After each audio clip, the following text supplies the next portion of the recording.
Good morning student. आज हम सब पढ़ेंगे पाठ 8 सुवचनानी।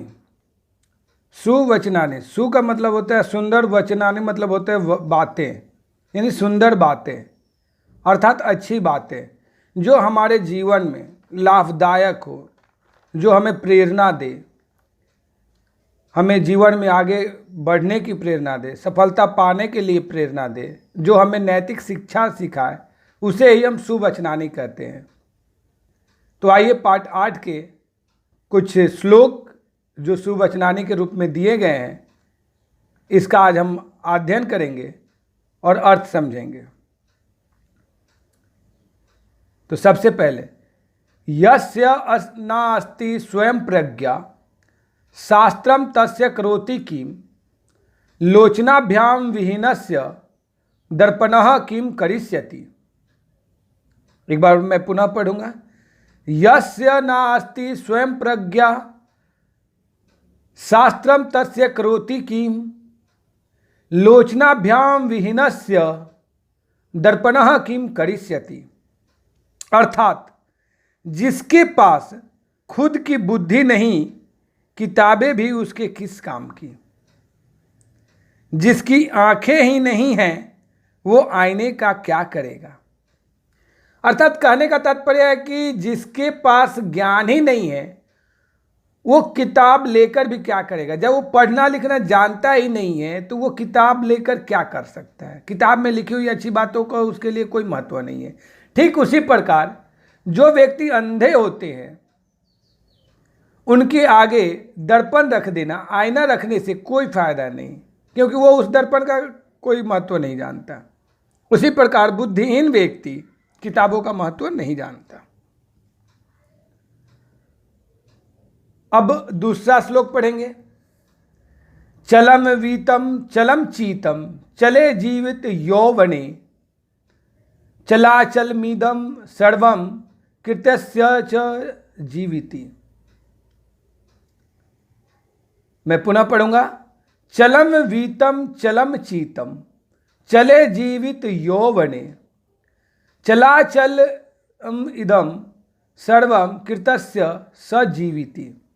अर्थात वित्त यानी धन, चित्त यानी मन, जीवन और युवावस्था, ये सभी चंचल है, पर किसी की कीर्ति उसी के जिया कहते हैं। अर्थात धन, मन, जीवन और युवावस्था ये सभी चंचल होते हैं, पर जिसकी कीर्ति है अर्थात यानी जिसका मान सम्मान है, वही संसार में जीवित रहता है। अब तीसरा श्लोक पढ़ेंगे। अयम निजः परो वेति गणानाम लघु चेतसाम उदार चरितानाम तु वसुदेव कुटुंबकम। अयम निजः परो वेति गणना लघु चेतसाम उदार चरितानाम तु वसुदेव कुटुंबकम। अर्थात यह अपना है, ये दूसरे का है, ऐसी छोटी सोच रखने वाले कहते हैं। उदार लोगों के लिए पूरा पृथ्वी, पूरा संसार ही एक परिवार के समान है। अर्थात कहने का तात्पर्य है कि यह मेरा है, वह तुम्हारा है, ये सब जो गिनती करते हैं, ये सब जो बातें करते हैं, वो छोटे विचार वाले लोग होते हैं, छोटी सोच वाले लोग होते हैं। लेकिन जो महान व्यक्ति होते हैं, जो उदार चरित्र वाले होते हैं, उनके लिए संपूर्ण ब्रह्मांड ही पूरे परिवार के समान होता है। अब आइए हम चौथा पढ़ते हैं। षड दोषाः पुरुषेण हातव्या भूमितिच्छता निंद्रा तंद्रा भयम क्रोधम आलस्यम दृढ़सूत्रता। षड दोषाः पुरुषेण हातव्या भूमितिच्छता निंद्रा तंद्रा भयम क्रोधम आलस्यम दृढ़सूत्रता। किसी व्यक्ति के बर्बाद होने के 6 लक्षण होते हैं। नींद, गुस्सा, भय, तंद्रा, आलस और किसी काम को टालने की आदत। अर्थात कहने का मतलब है कि किसी भी व्यक्ति का पतन तब होने लगता है जब उसके अंदर ये 6 दोष आ जाते हैं। वो 6 दोष हैं नींद, गुस्सा, डर, तंद्रा, आलस और काम को टालते रहने की आदत। अब आइए हम छठा श्लोक पढ़ते हैं। नमन्ति फलिनो वृक्षाः नमन्ति गुणिनो जनाः वृक्षश्च मूर्खश्च नानमन्ति कदाचन। नमन्ति फलिनो वृक्षाः नमन्ति गुणिनो जनाः वृक्षश्च मूर्खश्च नानमन्ति कदाचन। अर्थात फल से लदे हुए वृक्ष भूमि की ओर झुक जाते हैं, गुणी लोग भी सदैव झुक जाते हैं, किंतु सूखी लकड़ी और मूर्ख लोग कभी नहीं झुकते। अर्थात कहने का तात्पर्य है कि जिस पेड़ पर फल लग जाते हैं उनकी डालियां नीचे की ओर आ जाती है। उसी प्रकार जिस मनुष्य में ज्ञान आने लगता है वो विनम्रशील हो जाते हैं, वो दूसरों के आगे झुकना सीख लेते हैं।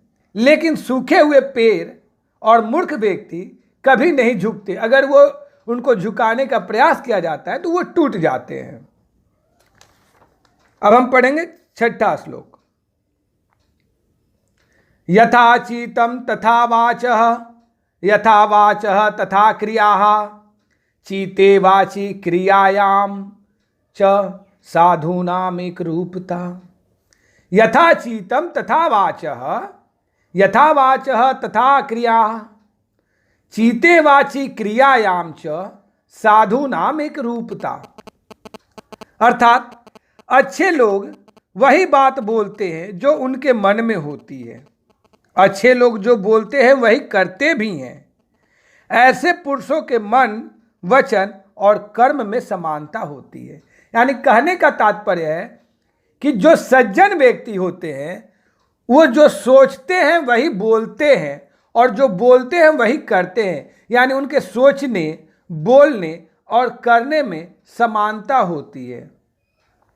तो ये था हमारा पाठ 8 का सुवचनानी। आप सभी इस श्लोक को कंठस्थ करेंगे और इसके अर्थ को लिखकर याद करेंगे। धन्यवाद।